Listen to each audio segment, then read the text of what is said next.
Hi guys! It's me, Densmax. Ayan, mag-unbox sana ako guys. Kaso nabuksan na ng anak ko yung package nito. Kaya ayan, i-flex ko na lang sa inyo kung anong na-order ko sa TikTok shop. Ito yung uso-uso ngayon guys na pampaganda yan.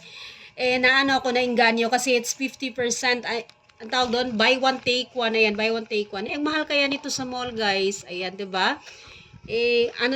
Pang Bright Miracle Ultimate Clarity Serum. Ayan, gusto ko mag-try na mga ganito guys kasi tumatanda na ako. Ayan, binigyan ako ng budget ng asawa. Kaya ayan, napa-order ako nito guys. Ayan, para hoping na maano ko guys, maputi gamay, my God.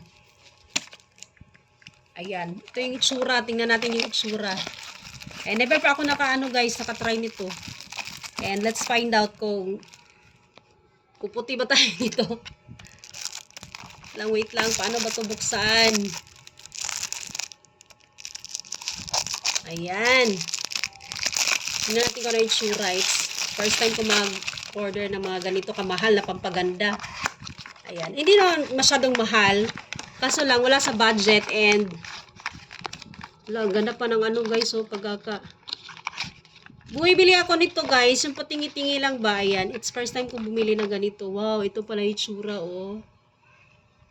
Ayan, mahal to sa mall guys. Sabi nila nasa nasa 600 yata. Ayan, di ko alam kasi hindi ako tumitingin pag ganito kasi mahal. Ayan, ito yung laging inaano sa TikTok shop na na maganda daw sa skin.